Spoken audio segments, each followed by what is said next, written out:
Hello everyone, আমি এখন চলে এসেছি রান্নাঘরে। আমি আমার মেয়ের জন্য এখন বানাবো মুড়ি আর ছোলার স্যালাড। তো সেই ভিডিওটাই আজকে আমি তোমাদের সাথে শেয়ার করছি। তো তোমরা কিন্তু অবশ্যই ভিডিওটি স্কিপ না করে লাস্ট পর্যন্ত দেখতে থাকো আর পাশে থেকো। তাহলে চলো ভিডিওটা শুরু করি। তো এই যে দেখো, এখানে আমি নিয়ে নিয়েছি একটু ছোট বাটির এক বাটি মুড়ি, আর এখানে নিয়ে নিয়েছি অল্প ছোলা। তো দেখো, এখানে আমি ছোট বাটির এক বাটি মুড়ি নিয়ে নিয়েছি, আর দোকানে যে ছোলার প্যাকেট কিনতে পাওয়া যায় সেটা আমি 2 প্যাকেট নিয়ে নিয়েছি। ভালো করে কিন্তু খোসাগুলোকে ছাড়িয়ে নিয়েছি। তো এবার আমি স্যালাডটা তৈরি করব। তো গ্যাসে আমি এখন একটি শুকনো কড়াই বসিয়ে দিয়েছি, আর এর মধ্যে দিয়ে দিলাম কিছুটা ঘি। তবে ঘিটা আমার কাছে একটু বেশি পড়ে গেছিলো, তোমরা একটু কম দিবে। একটু আমার ঢালতে গিয়ে বেশি হয়ে গেছে। তো যাই হোক, আমি এখন ঘিটাকে ভালো করে কড়াইয়ের চারিদিকে একটু ছড়িয়ে নিলাম।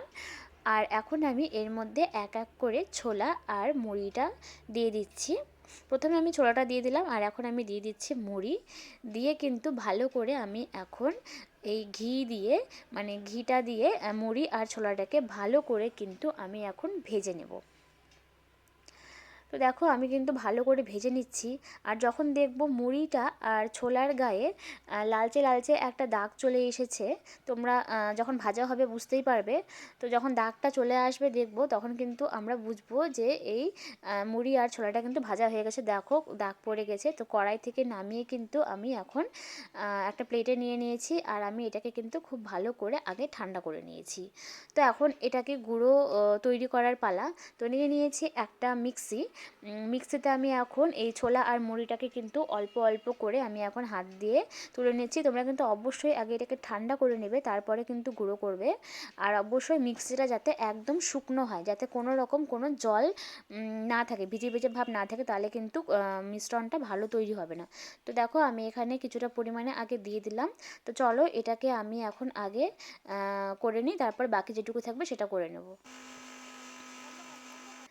তো চলে আসলাম, আর এই যে দেখো, আমার কিন্তু এটা গুঁড়ো তৈরি করা হয়ে গেছে। তো দেখো কতটা সুন্দর তৈরি হয়ে গেছে। এখন আমি একটা শুকনো কৌটা নিয়ে নিয়েছি। তোমরাও এরকম একটি শুকনো এয়ারটাইট কৌটা নিয়ে নিবে। তারপরে কিন্তু আমি এই মিশ্রণটাকে আমি এখন চামচের সাহায্যে আমি ভালো করে কিন্তু ঢেলে নিলাম।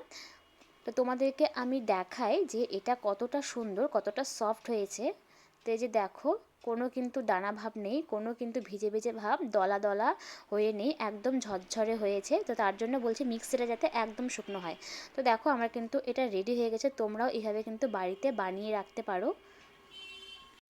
আর তোমরা যদি দেখতে চাও যে আমি এটা আমার মেয়েকে কীভাবে খাওয়াচ্ছি, তাহলে তোমরা অবশ্যই কমেন্ট করো। আমি অন্য কোনো ভিডিওতে কিন্তু শেয়ার করে দিব আমি কিভাবে এটা আমার মেয়েকে খাওয়াচ্ছি।